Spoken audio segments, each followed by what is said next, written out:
Welcome, everybody. We're going to get started in about 1 more minute.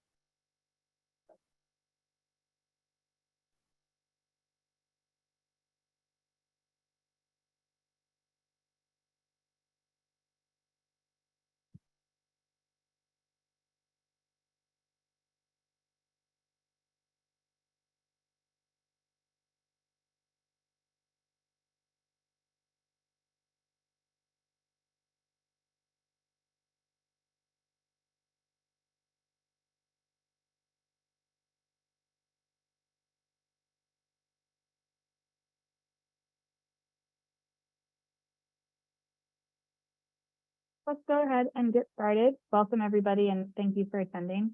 My name is Michelle. I'm the Stormwater Coordinator at Chesapeake Stormwater Network, and this is the second webinar in our summer webinar series from Turf to Trees, campus community at the John B. Cary School.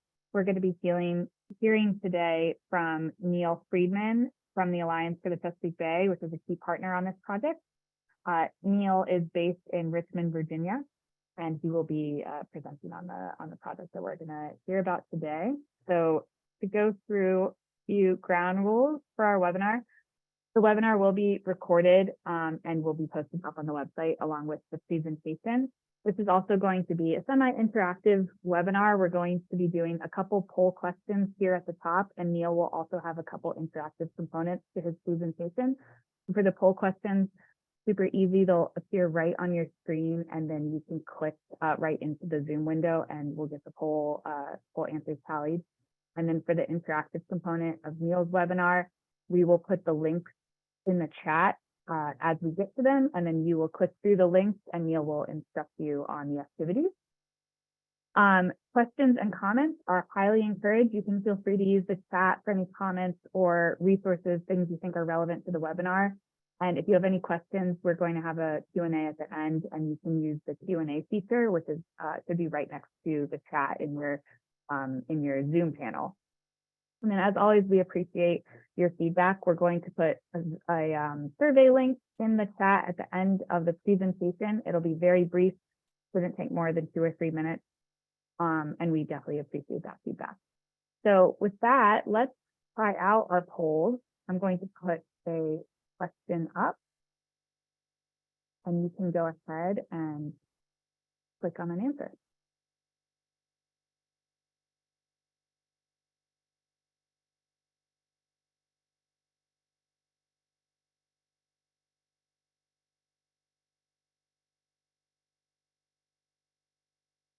Okay, nice. So to test everyone's familiarity with Chesapeake Stormwater Network, looks like we have about tied for people who are very familiar with our network, and then some who are familiar but not yet part of the network, and then a couple who were just forwarded this webinar. Welcome. No one thinks it stands for cool snazzy noodles, which kind of bums me out, but probably a good thing. All right. So briefly, a little bit about Chesapeake Stormwater Network, especially for those of you who might not know. We are a community of 11,000 stormwater professionals from the Chesapeake Bay watershed and beyond. And we're here to provide free resources and training, capacity building, as well as to celebrate successes and innovation in the stormwater field.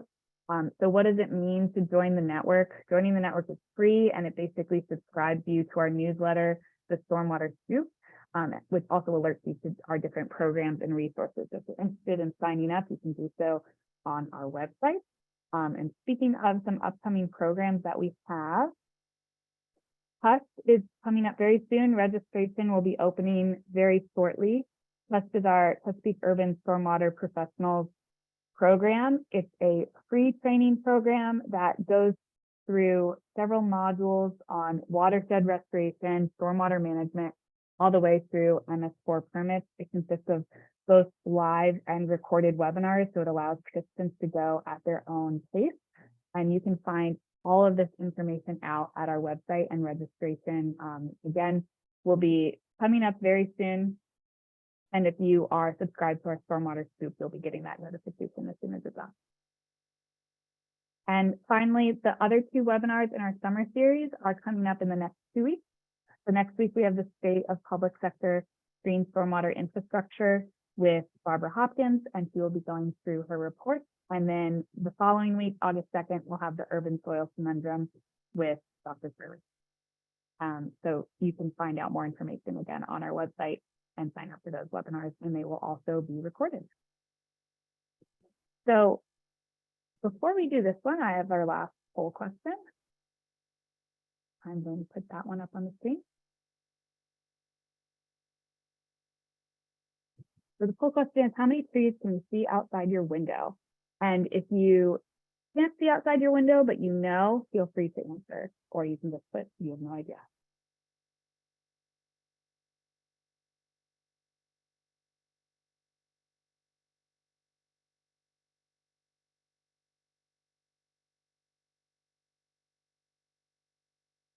Okay, so happy to report that no one says none. So that's really great. And then we have a couple, or sorry, about half of us say there's a couple outside, and half of us say we've got a lot of trees, basically a forest outside. So this poll question is definitely relevant to our topic today, and I will let Neil share more. But first, I want to talk about where this, the background of this presentation, and that is in our Bubba's Awards. So if you didn't know, the Eco Campus that Neil will be walking us through today won the grand prize in our Best Urban BMP in the Bay Award, also known as the Bubba's. This is a competition that we hold every 2 years to foster friendly competition, as well as highlight the successes and best practices of stormwater leaders. Also non-professionals, schools, hospitals, residences, and all of the amazing opportunities for education and partnerships that come out of stormwater projects. This is a big reason that we wanted to highlight the Eco Campus, both for its great backstory as well as its continued integration into the community and the school that it's on the campus of, and the way it continuously has engaged everyone from teachers to neighbors and local businesses. So I'm going to let Neil walk us through this project. So without further ado, Neil, you can take it away.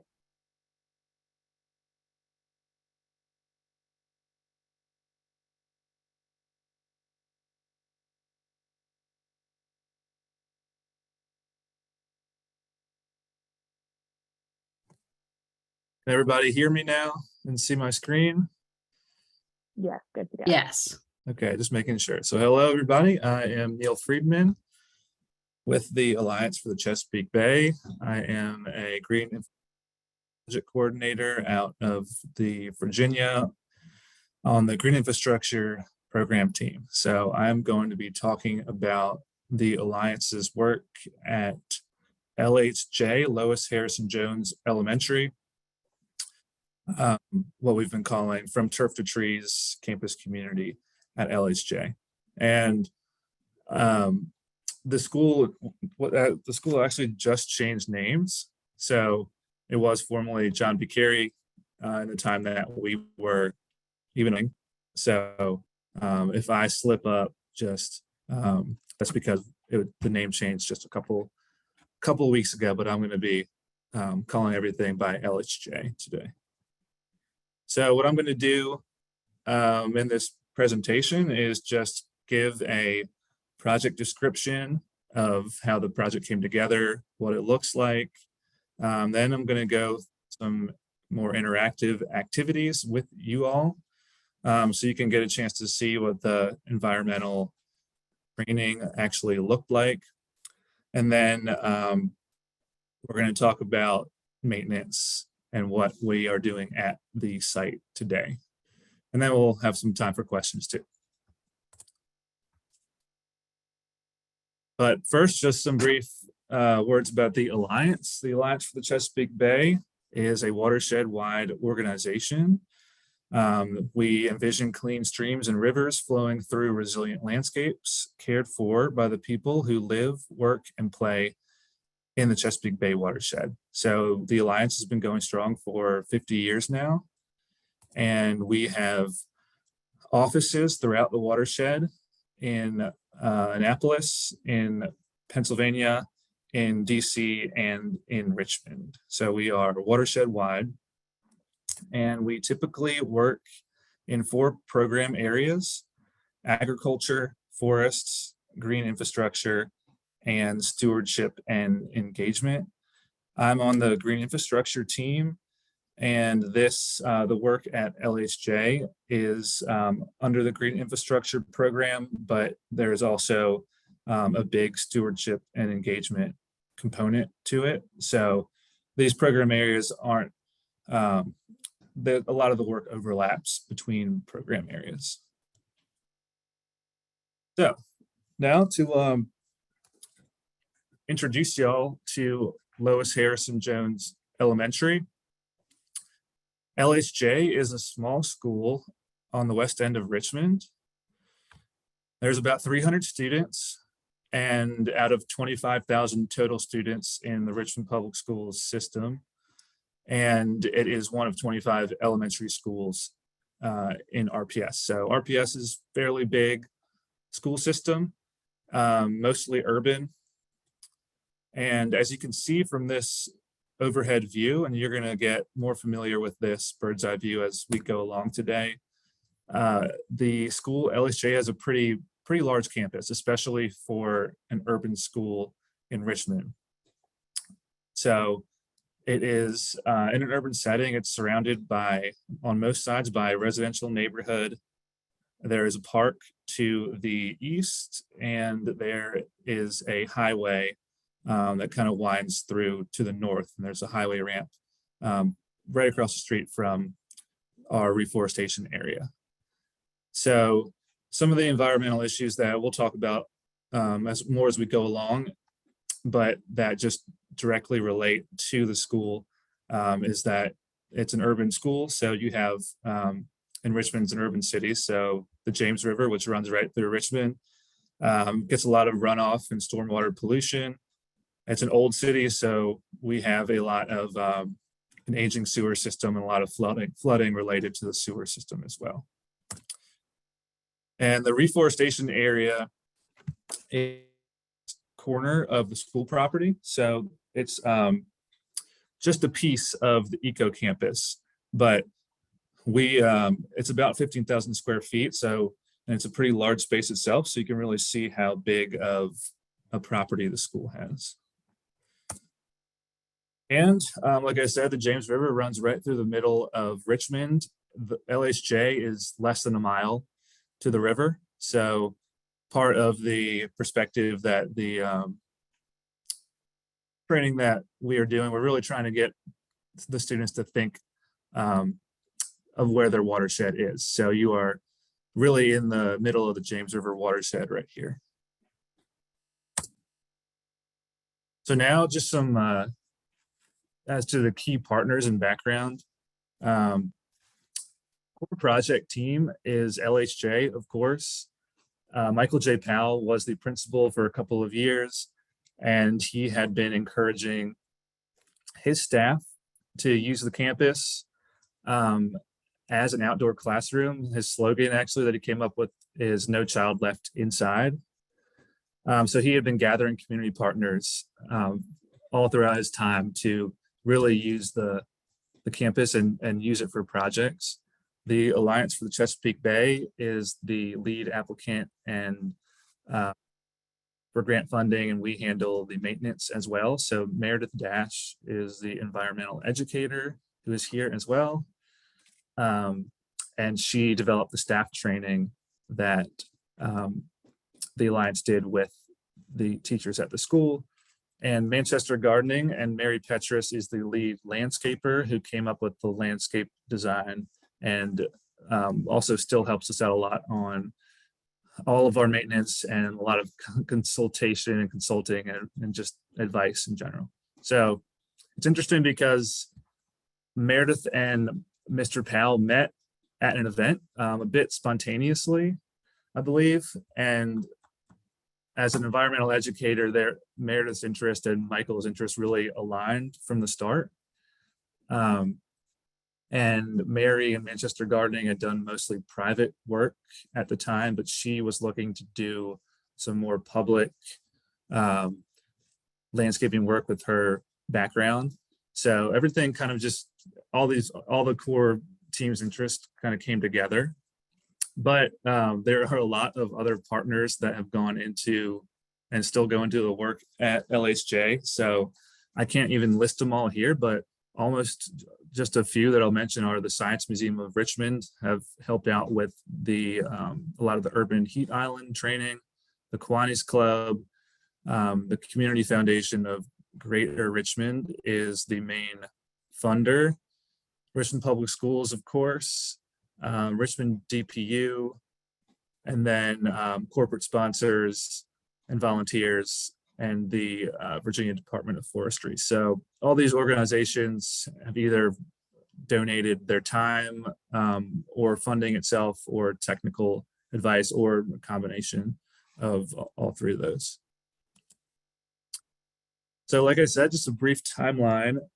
Meredith and Mr. Powell connected in 2020. Mr. Powell had an idea for the corner of the school property to convert that into a re-landscaped space. And the Alliance connected with Manchester Gardening early in 2020 as well. So the Alliance applied for funding from the Community Foundation. At the time, it was called the Conservation Fund. Now it's called Conserve the Future. And we applied for funding to implement some stormwater BMPs, as well as this staff training for the school.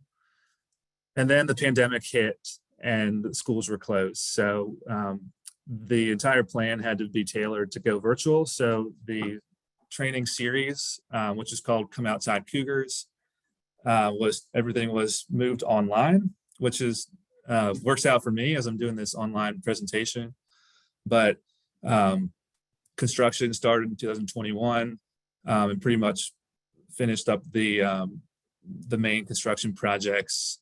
And then by 2022, maintenance started, and we've done some additional small plantings throughout until now. So the space is 15,000 square feet. I found that it's about the size of a Walgreens, which I like to mention all the time, or just the size of like a small baseball field. So a fairly big space to maintain. We've put in 187 native plants, 53 shrubs, and 21 trees since 2021. And the space follows a forest succession design, which I'll get into in a second. But the garden is divided into pollinator beds, a meadow, and then tree beds towards the back. The benefits of the space, there are many. It functions as an outdoor learning space for the school and for the students. It provides habitat. It reduces runoff into the sewer system in James River by soaking up a lot of the stormwater running across the school property. And it is a small park for the neighborhood. If you go at night or after school, you might see someone walking their dog, but it is open to the public as well. And the main source of funding, like I've said, is from the Community Foundation of Greater Richmond, but we also have cobbled together some smaller sources of funding as we've gone along too. So this is the landscape design, so you can get a sense of how it's divided up into. The design is split up into 4 zones following a forest succession. So the space is meant to mimic how a forest develops over time. So you start with the smaller plants, perennials, and meadow-like grasses. That's stage 1. Then you would get a little bit larger plants like shrubs, stage 2. Then that would move on to smaller trees in stage 3. And finally, stage 4, you have your mature dominant trees like oaks. But we mostly have oaks in the garden. So that is how the vegetation is split up in the garden. And as you walk through, you move at the front from perennials to the meadow, to the shrubs, to the larger trees. And here's a more detailed look at the actual landscape design. So it's a little more fluid than just one stage to the next. The third stage actually has some shrubs mixed in with the trees, and there is a border on the western side of some more shrubs, but it really is a cool effect of, as you walk through the garden, you start in these pollinator beds and you get to a strand of oaks at the back. And we actually, another interesting detail is there is a ring of oaks that is organized in a circle. So there's a circle of oaks at the back that you'll eventually, once they grow, you'll be able to walk into the middle. So what does the space actually look like? This is before construction. The Virginia Department of Forestry actually had planted some trees in the space, which we moved around, and some of them did survive.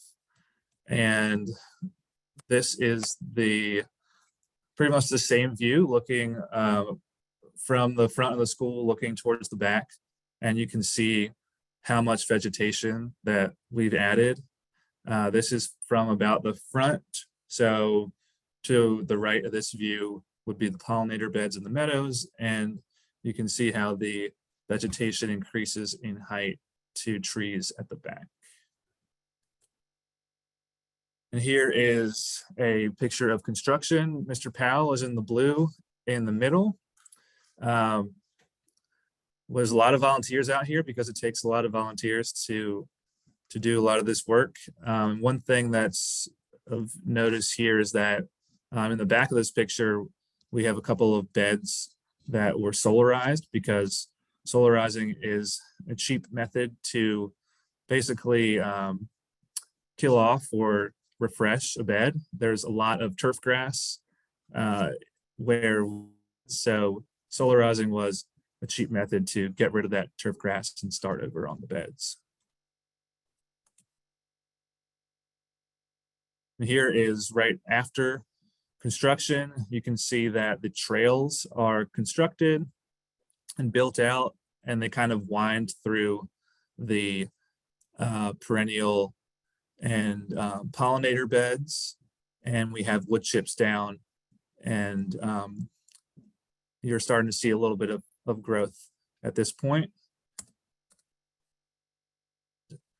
Here is a view of the start of the tree beds in the back. So these pines are probably about 3 to 4 years old. We planted them, most of them last fall. So there's some of them are really starting to shoot up, as you can see. And then in the foreground of this picture is one of the oaks that are at the back of the garden. One last picture here is looking back towards the school, and this is right in between the meadow and the first tree zone. So we've got some smaller trees on the right, a redbud and a big elderberry bush. The elderberries, for whatever reason, love the reforestation area. So that's one of the biggest elderberries I've ever seen. Okay, so now that is the space, and we'll see some more pictures later.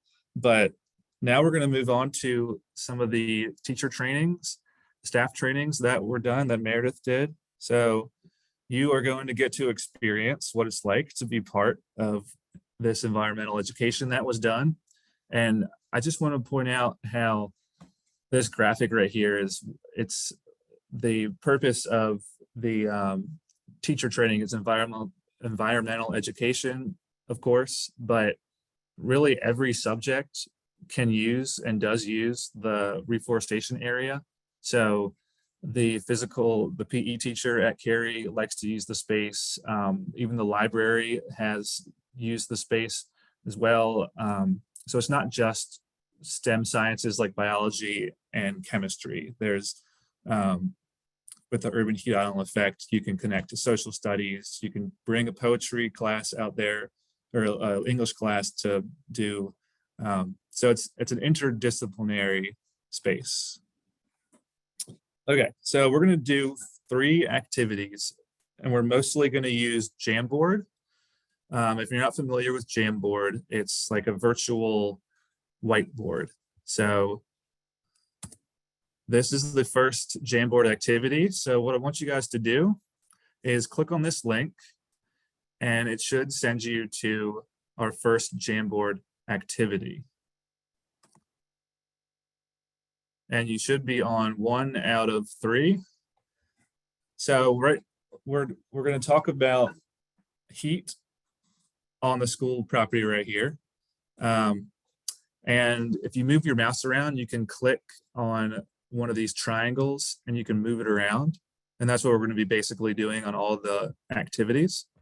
So you can test it out if you want, but I want everyone just to take 2 minutes, since this is the first one, and move the triangle. Where would you play on a hot day for recess? So look at the school property and move it around. So I'll come back in about 1 minute.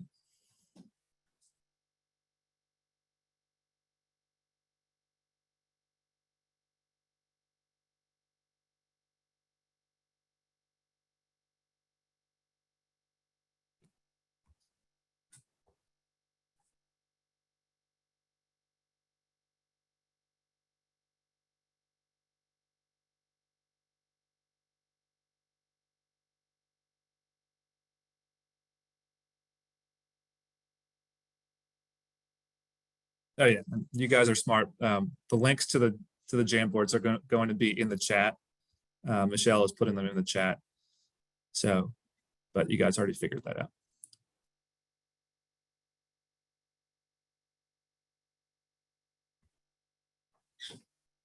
Okay, I think that's good. It looks like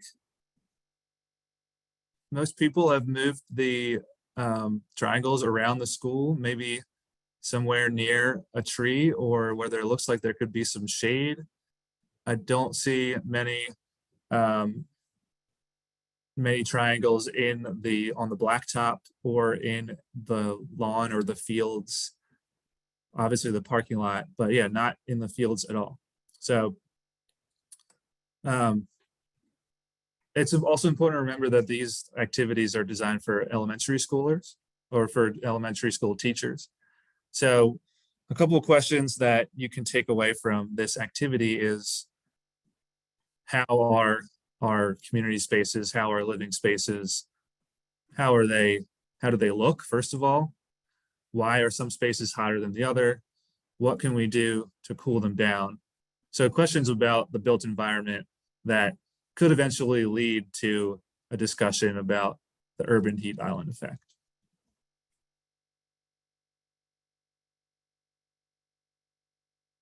Oops. Okay.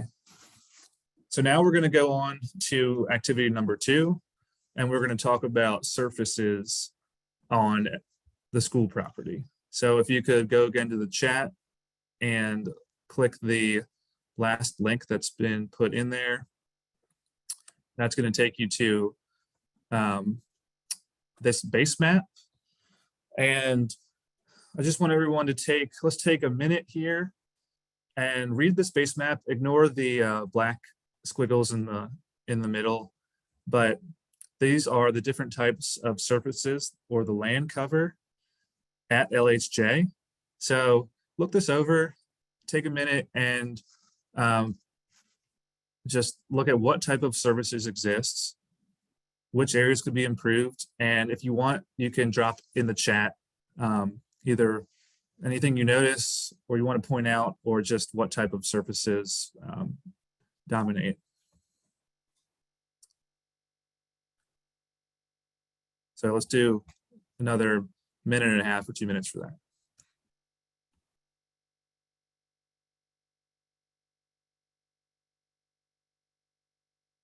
I'll go back to my screen.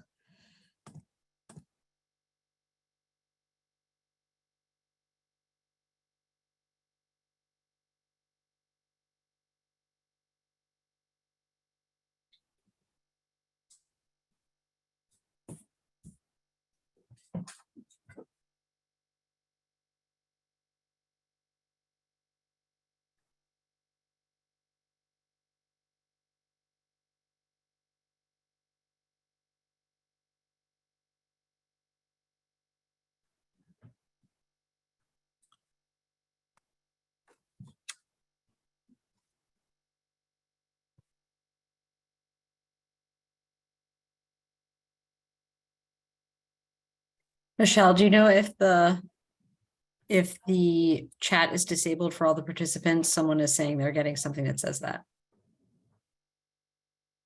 Oh, let me double check. Okay. If anyone wants to try it now, there might have been a setting.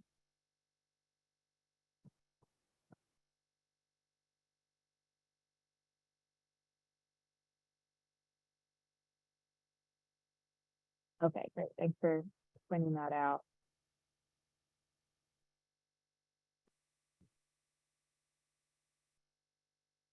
Okay, let's give it about 30 more seconds then.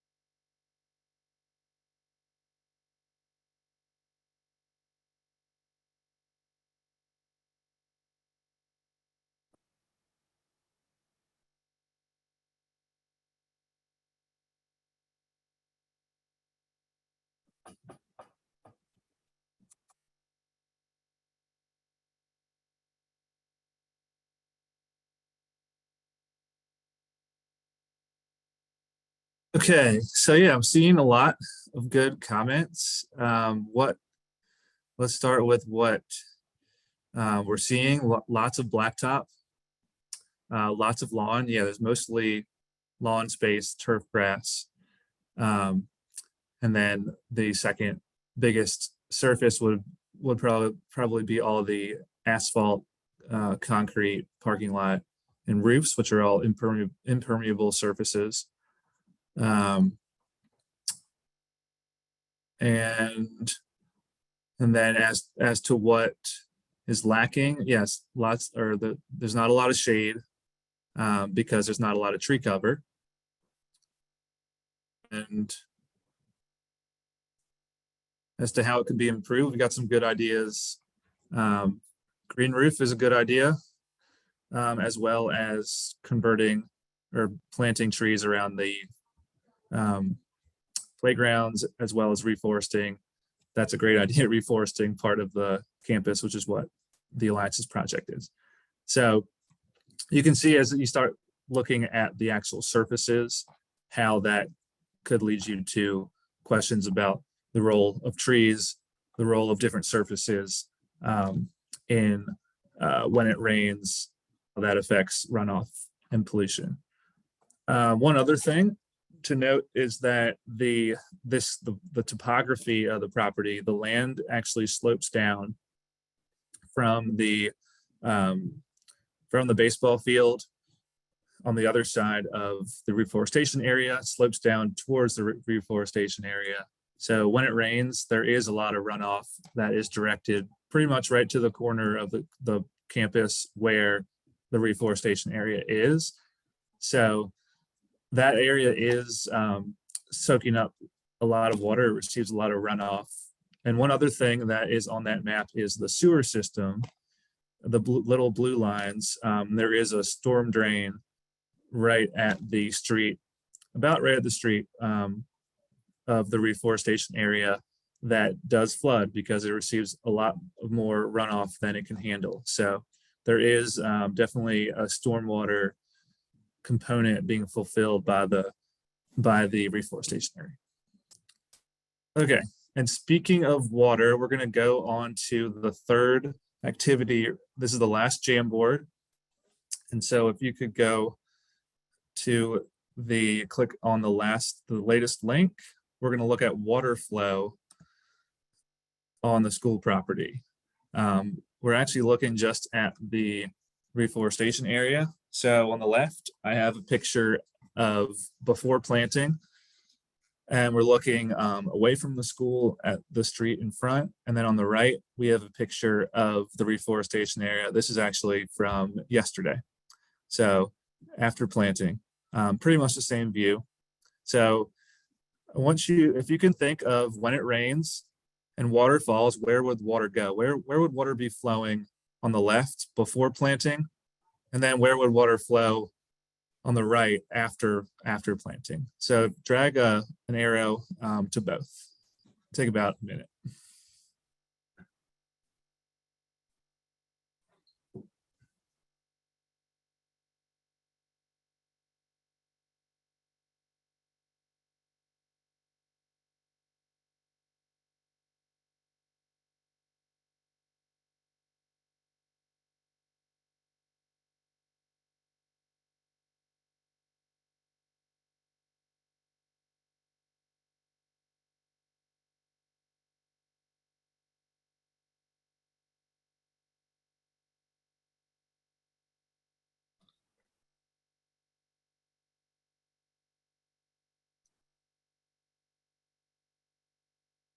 All right, I'm seeing, let's see, a few more arrows moving.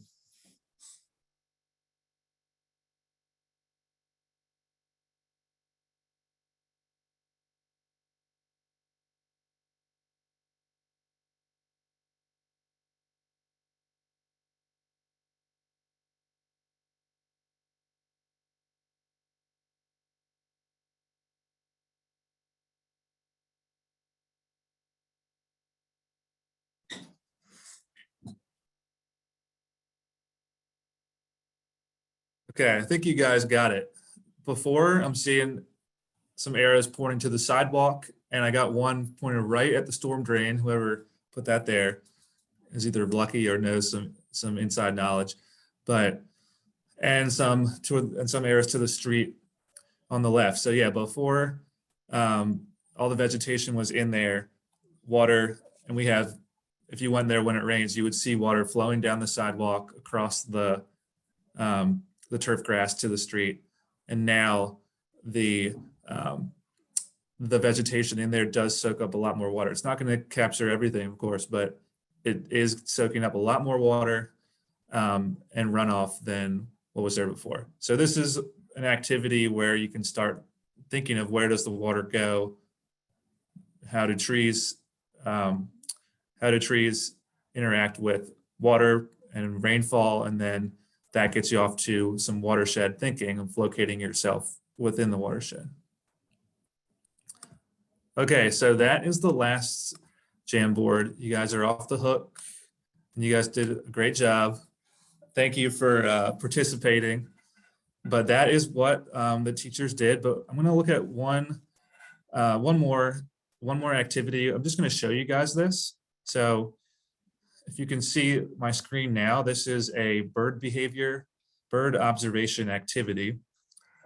This is a little bit different, but the point of this activity is bringing students out to the space. It could be anywhere really, but the point here is at the reforestation area and observing birds. And we have seen a return of birds to the property actually. So it's been pretty interesting to see how they've returned. And so we have, if you look at the list, do you see a bird hovering in midair? Do you see a bird preening? Do you see soaring?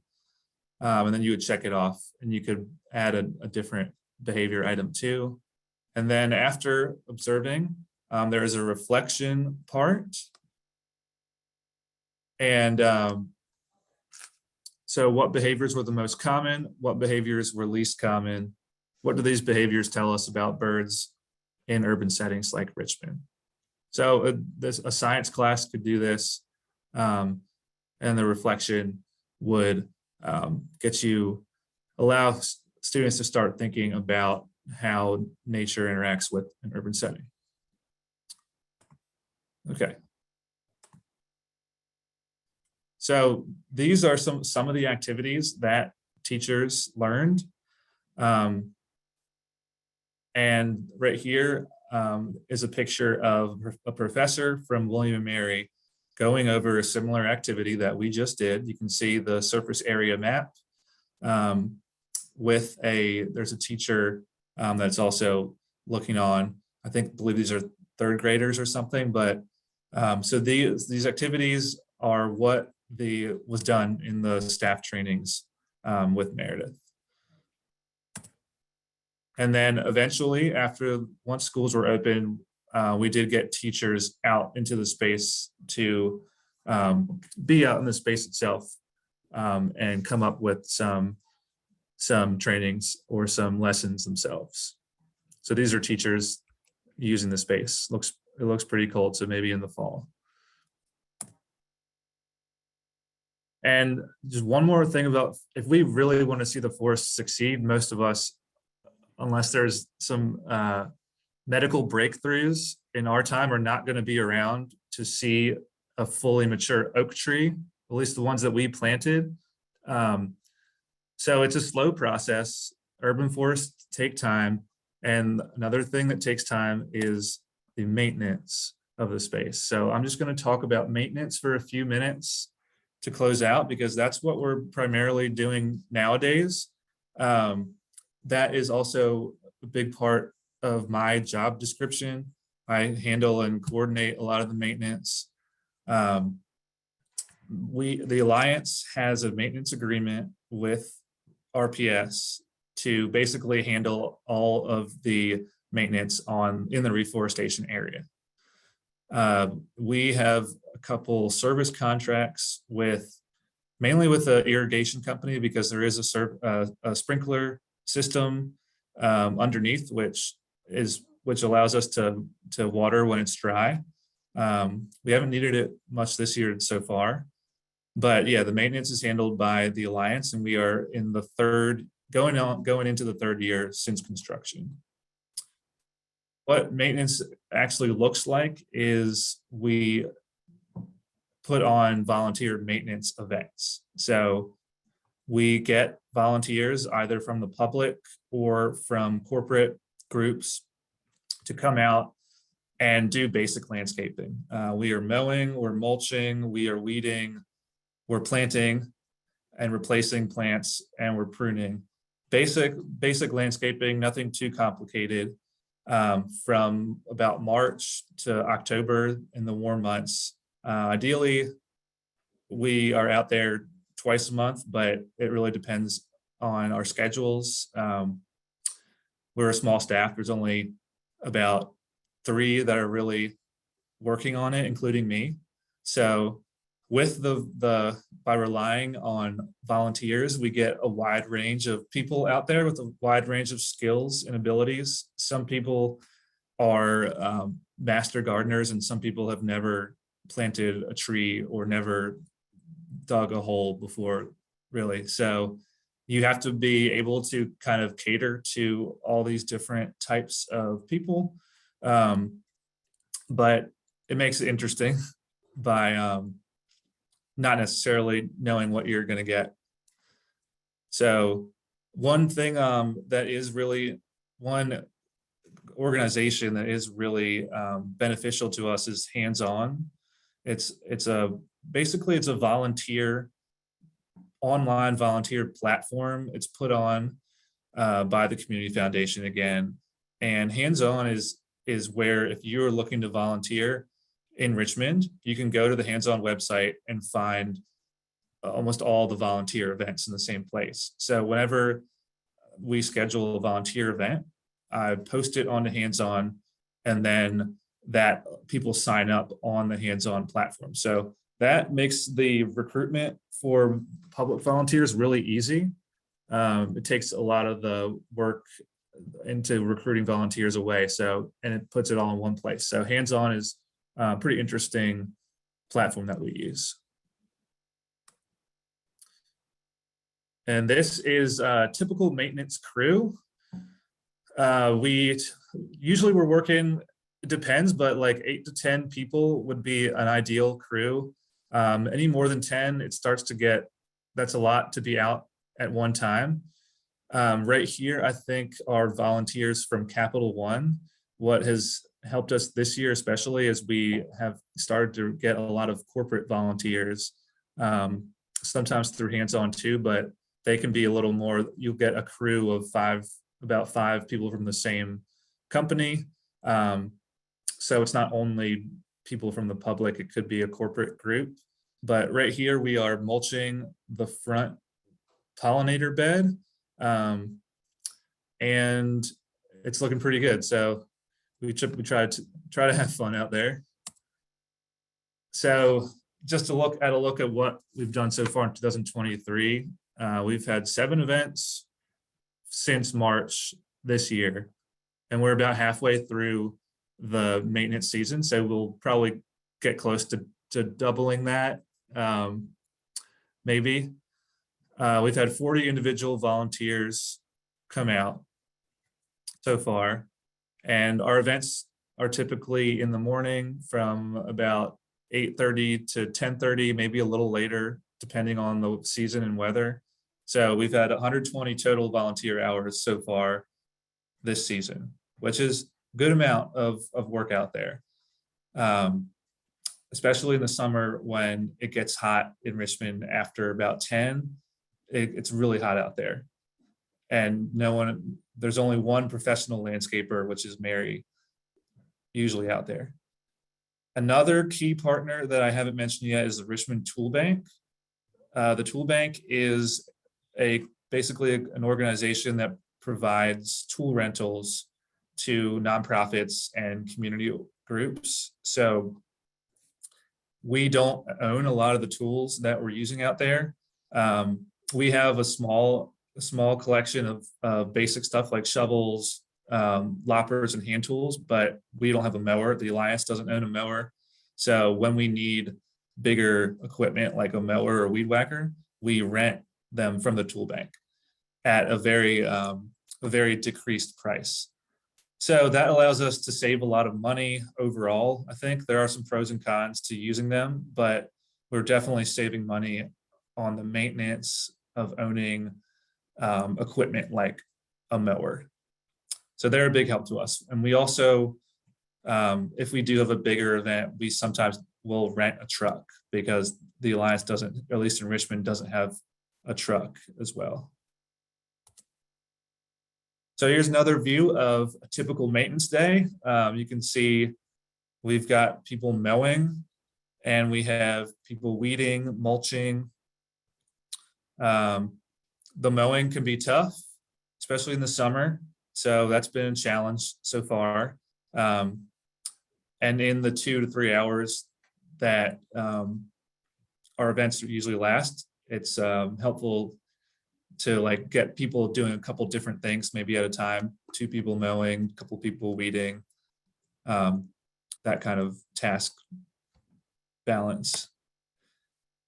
And just for an example of what we're doing right now as well, this is looking at the front of the garden in the beginning section. And this bed that I've highlighted right here just nothing that we've planted there has caught on or survived. It's interesting because the 2 other beds that surround it look great, and everything is things we planted there are doing really well. But for some reason, we haven't been able to get anything to grow here. So the weeds have taken over. So we are solarizing it, like I talked about earlier, which is just a basically free way of treating an area. We're not spraying it, although we did consider it. So we basically, last week, we spread a giant tarp over it with volunteers. So this is something that we were able to do with volunteers. It's not a very complex process. And for the next 8 weeks or so, the sun is going to cook everything underneath, and then we'll be able to plant,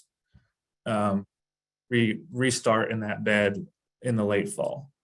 So it's kind of always an experiment of something will be working, something won't be working. If you're a gardener, you know certain parts of the garden have their own idiosyncrasies, and this is just one of the latest things that we've been doing. So the LSJ, the LSJ as a whole school has been recognized for a couple of different awards relating to the Eco Campus. It was named a U.S. Department of Education Green Ribbon School. Mr. Powell was honored by the Alliance as a 2021 Virginia Watershed Champion. The LHJ PTA has received an Excellence Award. And of course, while we're all here today, we got the Bubba Grand Prize this year. So thank you for that. And we're gonna be putting the Grand Prize award to a big mulching project, I think, in the back. The tree beds in the back are pretty hard to keep mowed, so I think we're gonna get them mulched pretty well. So I guess the last thing I'll say is just that some lessons learned is that, especially with the maintenance, it's, for me, I've learned that you have to be flexible, relying on volunteers, especially, and just the nature of landscaping in general. I'm not a landscaper and I'm not a teacher. So I do have some training in stormwater management, but so I'm learning a lot every time we go out there. But yeah, it's you have to be flexible with what you get. And the partnerships that the Alliance has made with that, especially Meredith has made, are really also the secret ingredient to this project, because we have the Alliance has the trust of LHJ to do our work, and vice versa. And we've just relied on a lot of different people to give their advice and put their sweat into the space. So thank you. And then we have a couple minutes for questions, I think. Yeah, thank you so much, Neil. We definitely have time for questions. So I'll give everyone the opportunity to use the Q&A feature if you have any questions. I also have some questions, Neil, but I will take this opportunity while we're doing that to put our survey link in the chat.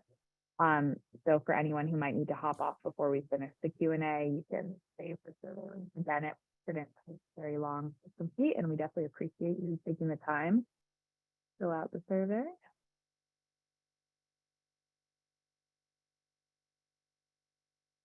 Let's see. Well, I can also get us started on a question.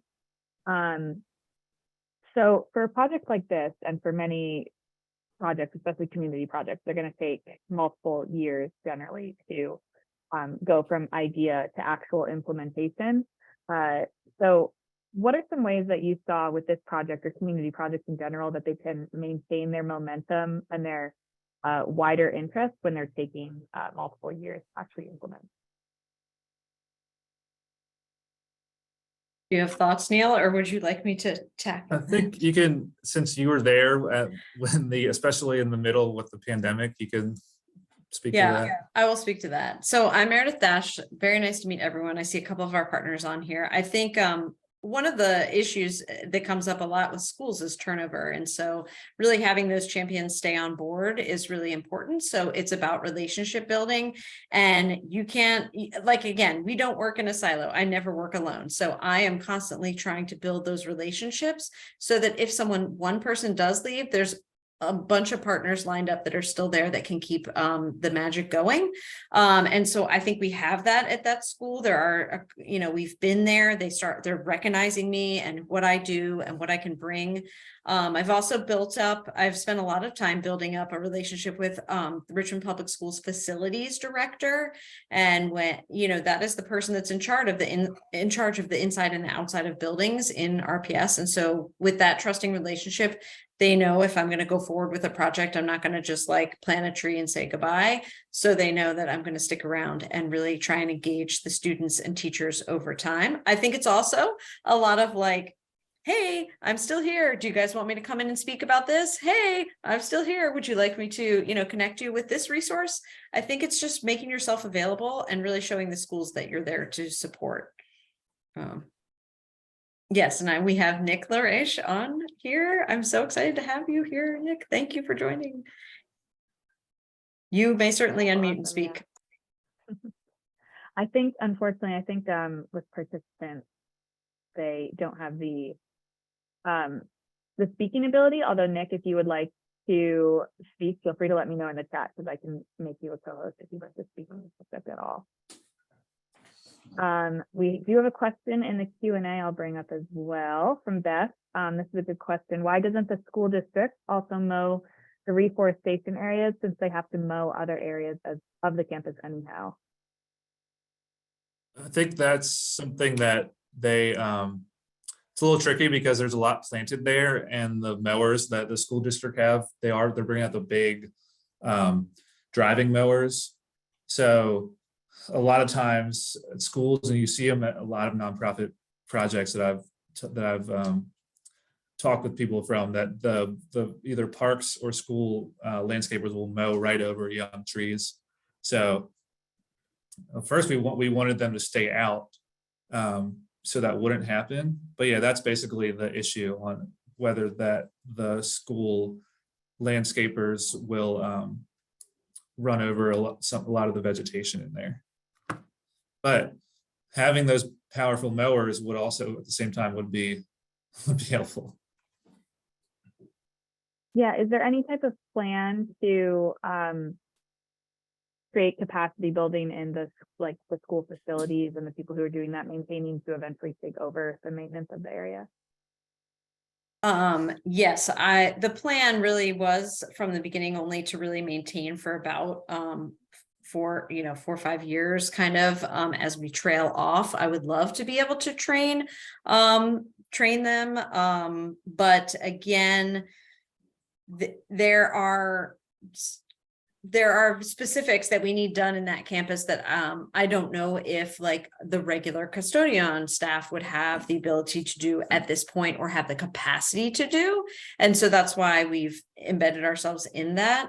But yes, I would love eventually to offer trainings so that we've tried that at other schools, but again, the turnover happens. So it's not necessarily that the people don't like to be trained, it's that they may not stay in that position for very long, and then we don't have that reliable staff. Yeah. Okay, I'm going to give Nick I was looking for the co-host option. I'm not seeing it, but I'm going to put on the allowed talk thing so that Nick, you can chime in if you would like. Certainly, it'd be my pleasure. It's good to hear and see everybody today. As I stated in the chat, I'm the new interim principal here at Lois Harrison Jones Elementary School. And I started on the 3rd, and I was quickly invited to this meeting, and been interfacing with Meredith and Neil via email, and coordinating many of those pictures that were shot of the more recent pictures of our campus. And it's really neat to look at some of those pictures, Neil, back to what it was, to see what it is now. I mean, it is truly amazing. It's not just birds, it's the insect life as well, butterflies. I mean, it's really having an impact on the just the difference in fauna available to the kids to see and experience here in an urban school. And yes, we are a little unique in that we have a lot of green space. And now I feel like that green space, through what Mr. Powell has done, and with the aid of Ms. Dash and Mr. Friedman, really been utilized so the kids can experience and learn from that space as well. So it's been really cool to check out. Thanks, Nick. We have another question about volunteer logistics. When you have volunteer days, is it usually 8-hour time periods? No, we're usually out doing 2 to 3 hours, three max, because it just, people get tired, and we don't have the capacity to be out there for any longer than that. So yeah, it's pretty short, which is a challenge actually, because you can't always get too much done in 2 hours. But we find that especially in the summer, 2 to 3 hours is good for the summer mornings when it's really hot. Mm-hmm. All right, I think that's all the questions that we have, and we're right at that 1 hour mark. Neil or Meredith or Nick, do you have anything else you'd like to bring up before we close it out? I just want to say how much I appreciate that I know that everyone says this all the time, but the pandemic was a real challenge for this grant because it literally was awarded and then the school shut down, like the timing of it was pretty terrible. And the pivoting that we had to do, I credit a lot to Ryan Bennett, who is on this call. He was a teacher there at the school and really helped put together what we needed to do to make that shift while the kids were not in school for that one school year that was our main time of the grant. And then when they returned to school, how to kind of fix that. So it was there's a lot of flexibility that we had to have, and we're so grateful for the partnership and can't wait to keep it going. Great. Well, thank you both so much. And thank you, Nick, as well, for chiming in and filling in at the school. It's very exciting and looking forward to continuing to see the improvements at the school and on the project in the future. Thank you, everyone, for attending. And again, this recording will go on our website in the next couple of days with the presentation if you weren't able to see the whole thing or would like to share with anyone. And the survey link is in the chat as well. So have a great rest of your day, everybody.